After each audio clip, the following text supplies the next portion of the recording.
Bismillahirrahmanirrahim. Assalamualaikum warahmatullahi wabarakatuh. Yang terhormat kepada Ibu Desi Yunika Hairun MPD selaku dosen pengampu mata kuliah Pengembangan Program dan Manajemen Bimbingan dan Konseling.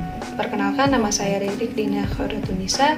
Saya mahasiswi dari jurusan Bimbingan dan Konseling Universitas Sultan Ageng Tirtayasa dengan NIM 2285190070. Baiklah, untuk memberi singkat waktu, di sini saya akan memaparkan sedikit terkait program tahunan SMA Negeri 1 Pengarangan dan evaluasi program dengan model CIPP. Mungkin dalam program tahunan SMA Negeri 1 Pengarangan ini ada beberapa poin. Yang pertama itu ada rasional, yang kedua ada dasar hukum, yang ketiga ada visi dan misi, yang keempat ada deskripsi kebutuhan, yang kelima ada merumuskan tujuan, yang keenam ada komponen program, yang ketujuh ada bidang layanan, yang kedelapan ada rencana operasional ataupun action plan. Baiklah, mungkin yang pertama di sini ada rasional. Nah, uraian dalam merumuskan rasional ini merupakan latar belakang yang melandasi program bimbingan dan konseling yang akan diselenggarakan. Nah, kemudian di dalam rasional ini ada beberapa aspek yang perlu diuraikan dalam merumuskan rasional. Yang pertama itu ada urgensi layanan bimbingan dan konseling di sekolah menengah atas. Yang kedua, kondisi objektif di sekolah masing-masing berupa permasalahan, hambatan, budaya sekolah sekaligus potensi-potensi keunggulan yang dimiliki oleh peserta didik. Yang ketiga, ada kondisi objektif yang ada di lingkungan masyarakat yang menunjukkan daya dukung lingkungan dan ancaman-ancaman yang mungkin berpengaruh terhadap perkembangan peserta didik ataupun konseling. Dan yang keempat, ada harapan yang ingin dicapai dalam layanan bimbingan dan konseling. Nah, yang selanjutnya di sini ada dasar hukum. Nah, dasar hukum yang dicantumkan adalah dasar hukum yang menjadi landasan penyelenggara bimbingan dan konseling di sekolah yang meliputi dasar hukum tingkat pemerintah pusat dan daerah serta satuan pendidikan. Nah, dalam penulisan dasar hukum mengikuti kaidah umum dari perundangan tertinggi yang relevan sampai surat keputusan ditetapkan oleh satuan pendidikan, misalnya dari undang-undang, peraturan pemerintah, peraturan menteri, peraturan daerah, dan surat keputusan kepala sekolah. Baik, yang selanjutnya di sini ada visi misi SMA Negeri 1 Pengarangan dan bimbingan konseling SMA Negeri 1 Pengarangan. Nah, mungkin bisa dilihat.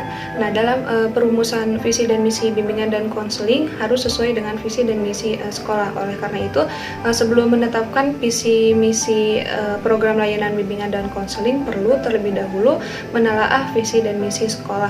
Nah, visi adalah gambaran yang ingin diwujudkan melalui program bimbingan dan konseling pada periode tertentu, sedangkan misi adalah upaya untuk mencapai visi yang telah ditetapkan.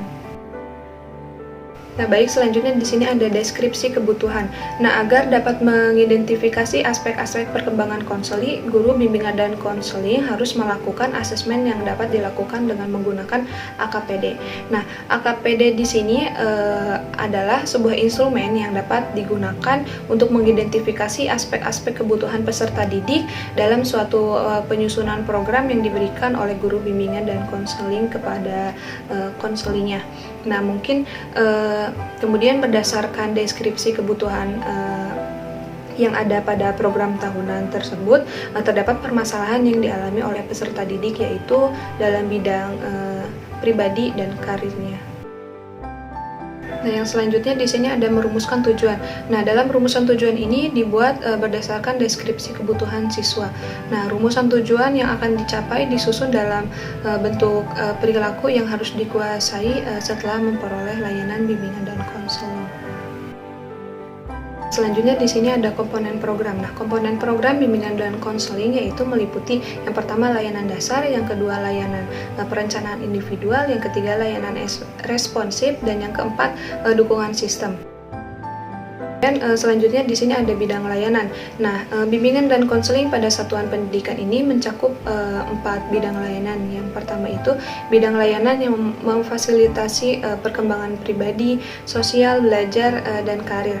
Nah, pada hakikatnya perkembangan tersebut merupakan satu kesatuan yang utuh yang tidak dapat dipisahkan dari setiap dari individu.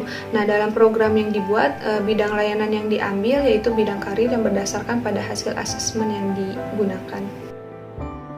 Mungkin di sini ada yang terakhir yaitu rencana operasional ataupun action plan. Nah, rencana operasional ataupun action plan ini pada bimbingan dan konseling ini merupakan rencana yang menguraikan tindakan-tindakan yang diperlukan untuk mencapai tujuan yang didapat dari hasil asesmen terhadap kondisi individu atau konseli serta standar kompetensi kemandirian konseli. Nah, dalam rancangan operasional ini ada beberapa komponen. Yang pertama itu ada bidang layanan. Ini berisi tentang bidang layanan, bimbingan, dan konseling. Yang kedua, tujuan layanan. Ini berisi tentang tujuan yang akan dicapai yang berbasis hasil asesmen tugas perkembangan ataupun standar kompetensi kemandirian siswa. Yang ketiga, ada komponen layanan. Ini terdiri dari 4 komponen, yaitu layanan dasar, layanan responsif, perencanaan individual, dan dukungan sistem. Nah, yang keempat ada strategi layanan. Ini merupakan kegiatan ataupun strategi layanan yang ditentukan dan disesuaikan dengan komponen layanan. Contohnya untuk komponen layanan dasar, strategi layanan yang dapat dilaksanakan adalah bimbingan. Nah, yang kelima ada kelas. Nah, ini menuliskan kelas peserta didik ataupun konseli yang akan mendapatkan layanan bimbingan dan konseling. Nah, yang keenam ada materi. Nah, ini berisikan tentang tema ataupun topik materi yang akan dibahas untuk mencapai tujuan tertentu. Yang ketujuh ada metode. Nah, ini berisikan teknik ataupun strategi kegiatan pada layanan bimbingan dan konseling yang akan dilakukan.